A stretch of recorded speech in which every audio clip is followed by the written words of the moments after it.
Theater Talk is made possible in part by the CUNY TV Foundation.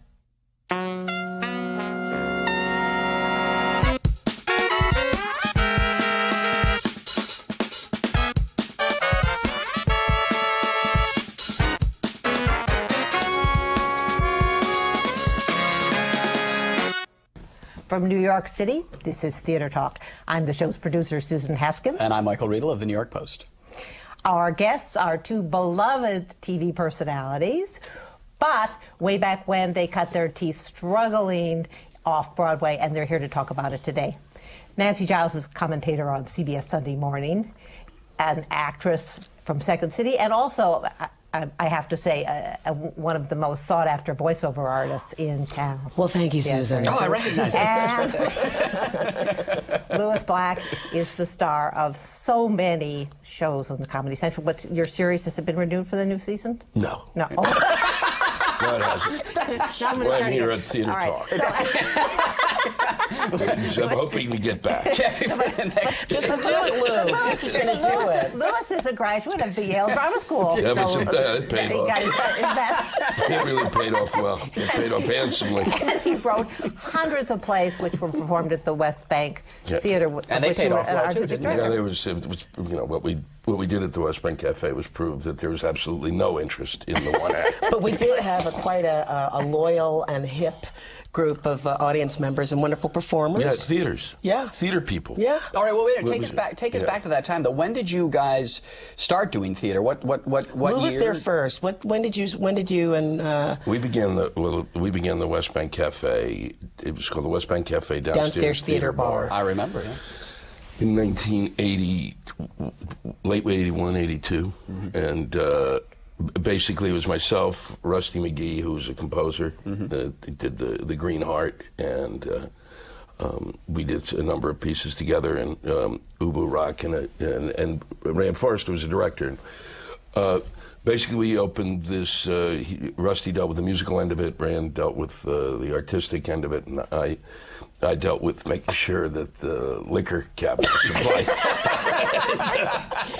It really was that way. There was kind of this black hole of liquor and smoke. Yeah. Oh, I love it. I wish we had these places again. And they had a free show on Saturday nights that started at midnight, that no cover, no minimum, but really hip and smart people would not only come and watch us, sort of mouths agape a lot of the time, but we had a great show, and Rusty would do music and comedy, Lou would do comedy and tragedy and comedy, and invited a bunch of us others to sort of work out our different kind of comedic and musical and dramatic bones. And so the show would go for about 2 hours, and then after that, about 2 a.m., many of us would stay and talk about how great we were. Yeah. 3 and 4 and 5 a.m. in the morning. Yeah, one of the great things about it was that if it was a good show, you could drink, and if it was a bad show, you could drink. So you were never at a loss. But it was. But we really did. What we began as the idea was that you could bring in. There was when you looked at a theater box score back then. When you looked at it was like this big. I mean, there was no places. There were no shows. No. Yeah. That's right. We should say back in the early 80s, Broadway was in a terrible state. That was a foul period. There was a chorus line, and that was pretty much it. Great time to come out of school with the degree in theater. We wanted to just start a place where you could bring in a piece, and as long as it was under like 60 minutes. Really, one acts is what we were directing at. That you could do it. We weren't interested in sets. We weren't interested in costumes. Just bring it in, do it, and get some people to come watch it. And we really, it just kind of grew on its own. We didn't care where you went to school. It was if somebody did a show, and then they knew somebody who did a show. If we liked what they did, and they knew somebody they wanted to see, then we'd have them come in. And so it kind of just, this community just grew. Right. Because there was no, and really it was the theater community that supported it, because there was nowhere for people to do stuff, so they would come in and watch it, then they would come up with an idea for a show that they would do, or if somebody wanted to. The real problem with theater is that if you're it's like if you should only act or you should only do this. Well, there's a lot of directors who should just be taken out and summarily just please. You shouldn't direct. You shouldn't do anything. I should have done. My old drama teacher at Oberlin, which is not a school known for drama, I hear he's a carpenter now, and I thought that's perfect. Yeah. You should be working with wooden objects, not people. Yeah, you can just that way you can cut the piece out of something that doesn't hurt. Right. I know. But I thought that actors, there were actors I knew who really wanted to direct, and directors I knew who wanted to write, and writers I knew who wanted to act. And because I was kind of in that, except I never wanted to direct because that requires you to pay attention. But it allowed people. So people were coming in and doing all sorts of things, and what was incredible was the lack of interest on the part of any paper. The Voice. No press, no critics, no press. Did we ever? Was there ever? I came along about 5 years after they started, but no. There was no. It was unconscionable on a certain level. We'd been there years. The Village Voice didn't pay any attention to us. It was like we were our own little island. No copy in the Times, no copy. The little thing here and there, like they put a little blurb in the Times, and all of a sudden people would show up for stuff. Did we ever even get like page 6 or anything like that? I said, if this was my quote that I used to do, I used to intro every show we did. I would open and do a little talk beforehand, and I said that if somebody knew where there was a severed head that we could place in the basement and find it. And then then I knew that the New York Post would have a severed head found in basement. They also do plays. So if I could find that head, boy, we were going to be on Easy Street. Now, let me ask you guys, you both studied Oberlin, you studied at Yale. Yeah. Do you learn more just doing those kind of things in the basement in New York than you do with formal acting training? Well, I can say that Oberlin's not known for theater. It's known for its Conservatory of Music. It's a great arts and sciences school. But I goofed around. What I did was just goofing around. It was like camp. Mm-hmm. So the study that I got from my carpenter. Your folks are going to be thrilled. I know. I paid, and I had to pay. They didn't pay. I paid dearly. Yeah. It took me 13 extra years to pay for that camp. Then I was the only black chick that wanted to do theater things, and I kept auditioning for things. And of course, I was the spear carrier number 10 in Candide, and I couldn't get like a major part, so I ended up majoring housekeeper, and you can't take it with you. Oh, if only. Now she's got that line, "I sure is glad I'm colored." That would have given me something to do. But no. So doing these kind of things, like working with those guys and doing those plays in basements and doing. And you were a Second City, Nancy. It's going to sound like a total racially oriented talk today, which I didn't mean to. Right. But Second City was another place in the early '80s where they weren't really an integrated company. I was having a hard time breaking out and finding my own way to express myself, which is really why I started doing very bad stand-up comedy. But about 1985, I think I did a show at the West Bank called "Oh You Hostage" that was written by Warren Light, who went on to write Sideman. Right, friend of ours. And Warren knew Lou, and Warren was also doing some kind of comedy type stuff. He was doing stand-up. Yeah, and downstairs. I went and saw him, and I thought that angry Jewish guy. Wow, I want to be around him. That would have been Lou, and the rest was I want to do what they're doing. That guy with the music, they're great. And so about a year later, I brought Lou this really stupid commercial that I'd auditioned for at a voiceover. Oh, it was really good. Yeah, it was for Crisco Oil. And I was telling a friend of mine about this spot, and I don't know, let me read it for you. And it was like, girl, how did you get into that fried chicken? Ooh, honey, I love my Crisco Oil. And so I read him the whole thing. And he listened, and you were chain smoking those days. He was like smoking, and his hand was shaking. And I said, if I do it that way and sort of explain, do you think it'll be funny? It'll kill. It'll kill. And that's how it started. That's so nice. That's so nice. It was true. He's great. But you were nodding your head in agreement too. And the learning is much different from what you get at a Yale School of Drama, a Juilliard, than from really just as a young person throwing the play up on the stage. Yeah. And also, you're in a. The problem is that there's an expectation, especially at Yale, that becomes neurotic at best, and or when you're lucky, it's neurotic. Otherwise, it's psychotic. At the time frame I was at Yale was not. I have to say, in terms of playwriting, it was great. Yeah, it was Wendy Wasserstein, Chris Wendy was Durang. there, Chris was there. They were there. Their last year was my first year. Both Wendy and Chris I met when I went up there to interview, and I said, "What do you think?" And they said, "Get out of here. You don't have to come. You could be lucky. You could have this whole time to yourself." So I was like, "Oh man!" But they and they were right in certain ways. But the playwriting program was. I mean, it was Richard Gilman, who was brilliant, and Stanley Kaufman taught there for a time, and I mean, some of it was really good, and some of it was like being in a prison camp. I'd never seen a group of people. It was. I said many of my generation went to art schools in the '70s, much like the earlier part of my generation went to Vietnam, with this kind of optimism. Well, this will be great, and then we're going to change the world. But at Yale, it was really.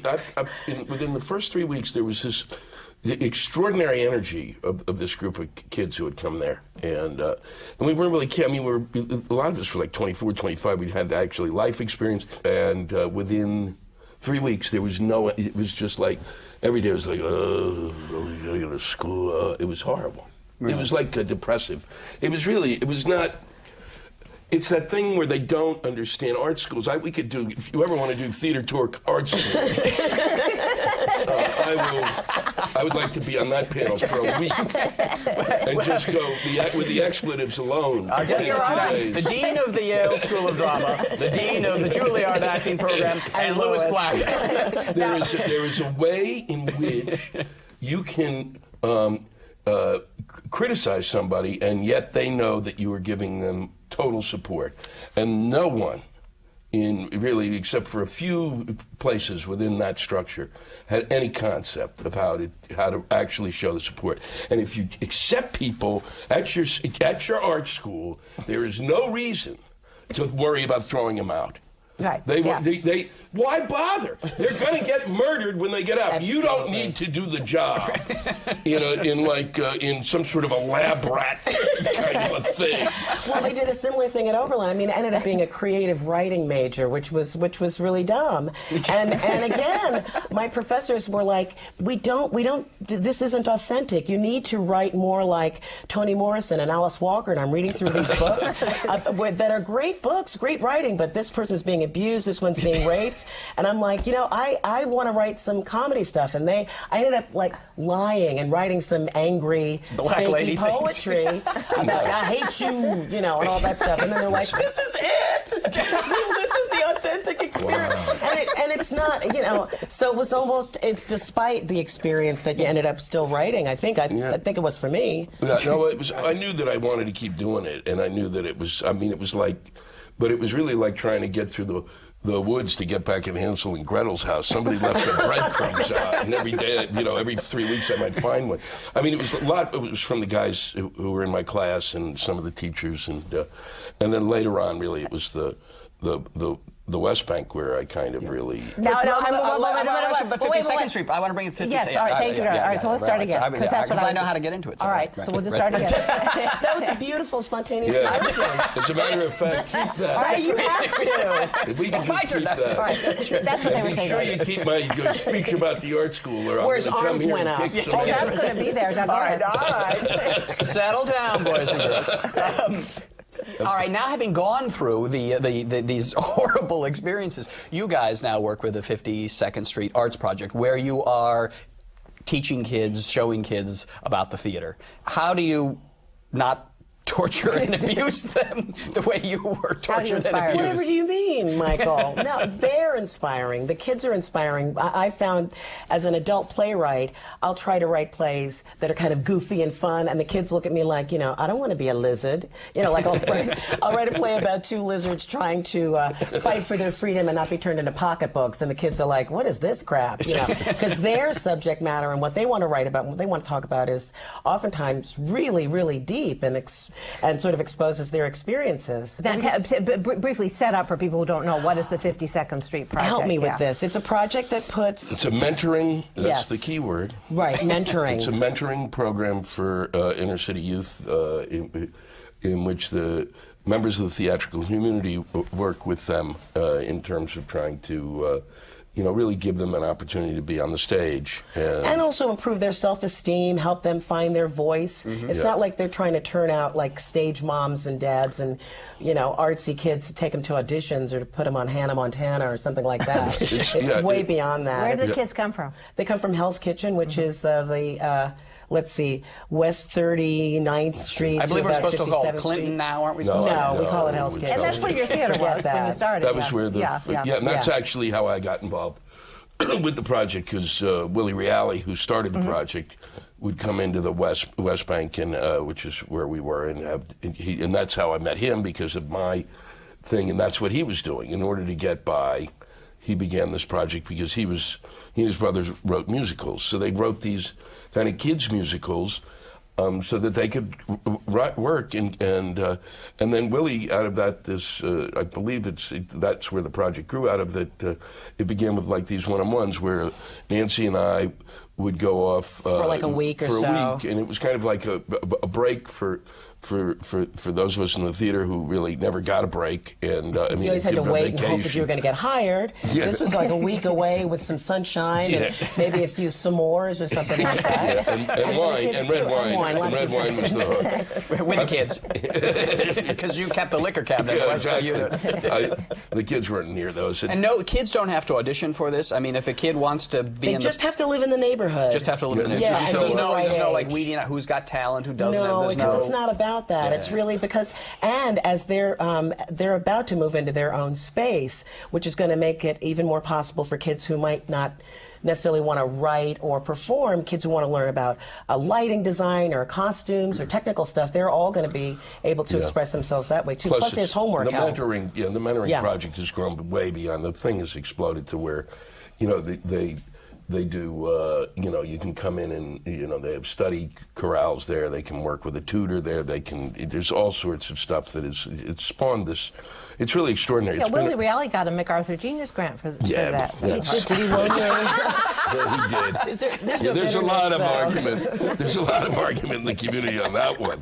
Wow, certainly that thing when I read now who the MacArthur geniuses are, I go, yeah, right.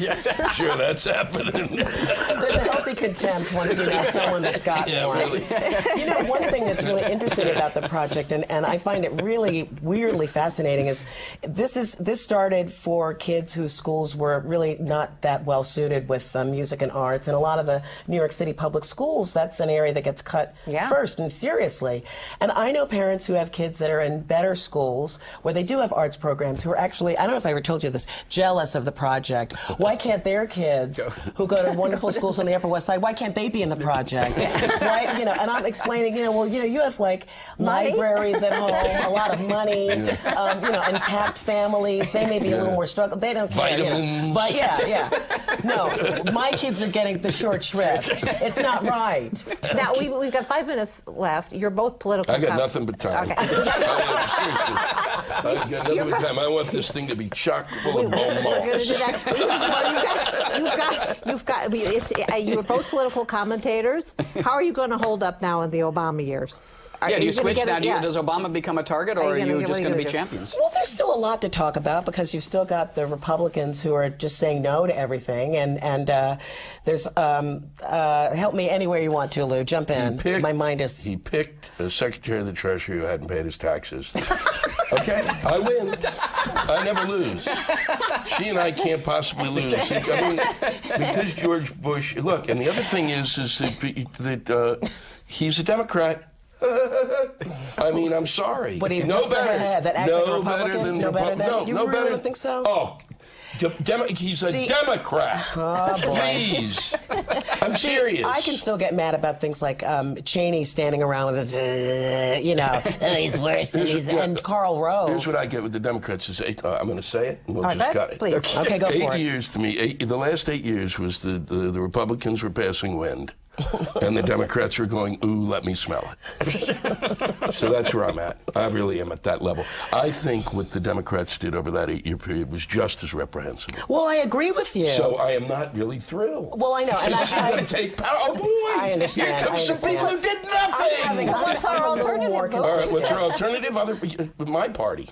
Oh, well, what's that? What is your party? I'm socialist. There's 6 of us. But growing. But really, there's 6 of us. You have salary caps. I'm into like a whole other world. No, I like that, and I like people. I like getting money, spreading money a little more I evenly. used to have, when I was a kid, there was really that party, and it existed, Yes, but and then they nobody paid. Were you a red diaper baby? No. My mother just yelled and screamed, and my father would actually read like the Geneva Accords and go, "We shouldn't be." He read. Actually, he's the only one who ever read the Gulf of Tonkin Resolution, and then read the Geneva Accords and said we shouldn't be there. He's the only one I know read the Geneva Accords. Do you think human beings are really capable of socialism? I mean, we see, what happened to communism, where when they get in power, but they just beat Sweden's each other done over all the right, head. and except for the suicides. What are you going to do? I think it's because of the weather. It is, more. and it's 12 hours of darkness. Yeah, But yeah. Sweden, Norway, my brother lived in Norway for a while. Denmark, at least make the attempt of the public good. Partly it's because make the attempt to make the public good over the private good. You got to wonder why people are so angry and so upset about the concept of everybody having health care and everybody having access to an education. There's something strange about the investment, and no, that can't happen, Because the people who have good health care think, well, then mine will get worse. And then we're shown this specter of, you'll be waiting at the clinic. Who's the one with the good fine. health care? Even What the ones who moron think they out have good there? health care probably Really? don't. Sonny von Bulow. Oh, boy. No, but I getting off, but we did get off because I got a little disturbed. But I really do think that it really was, to me, when people started asking the question about that, but to me it was like that. Nothing would change. That it was. There's a change in the sense, but the humor part doesn't change. Yeah. That the No.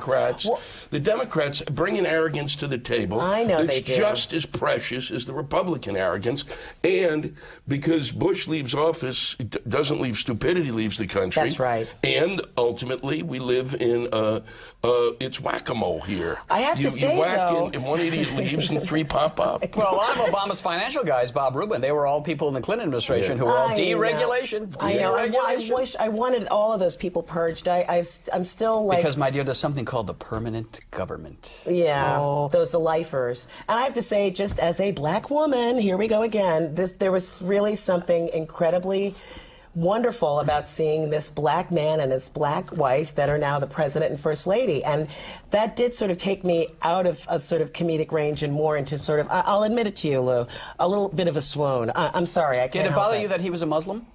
That he was a Muslim? No, you're supposed to do it the right way. I shouldn't be From getting a what laugh. I hear, as far as I know. When I got my email. But I understand. I know you do. I know. But your point is very well taken. But as a comic, there's a lot that's as a comic, which is my job, I can't really get involved. No, you can't. I think as a person, it's spectacular. Yeah. Don't want to cut you off. We are totally out of time. Yeah, right. Well, you only have so much tape. hold up? Come back. I said it's theater talk. Only so much tape. This is one of Lou's books. I don't have a book, but I'm going to hold up your And here's books. another. You got to come back on that Theater Talk Arts Panel. Oh yeah, I will. You bring me in. You bring those pricks in, and I'll be here. Lewis's new book. Lewis Fabulous. Black's Me of Little Faith. That's the new one coming out in paperback in a second. And Nothing Sacred, which That's went the- right yes. to paperback. Bestseller. One day I'll have a book. Bestseller. One day I will. But yeah. we can always see you, Nancy, CBS Sunday CBS morning. Sunday morning, which yeah. is one of the few sort of civilized media news places left on It's a great show. on television. That and Theater Talk, of course. Of course. Nancy, Giles, Lewis Black, who are also mentors, directors, supporters of the 52nd Street Project. That's right. For and we have to make this clear. Children who are disadvantaged, not who grow up on Fifth Avenue or Park Avenue or places like that. Okay. Lewis and Nancy, it's been a pleasure and a treat. Thanks a lot for being here. Thank you. It's not a red carpet, it's a yellow brick carpet. We're Andrew, and we're here at the premiere of The Wiz. If you could meet The Wiz, what would you ask The Wiz for? Oh, that's a great question. end the recession, world peace. I'm probably asking for the ability to fly. A longer life with my wife, if you really want to be honest. You know, our marriage is going wonderful, and I'd like it to last for a very, very, very long time. Are there any other stories out there that you would like to redo with and kind of reimagine with an all African American cast? I think August Osage County with an all African American cast would be great. Gypsy with an all African American cast. Tanya Pinkett as Gypsy Rose Lee. I think not only just for African Americans, we need to do things with all Asian casts, Latino casts. We just need to just wipe the color off and just do theater and just tell them different stories. Oklahoma.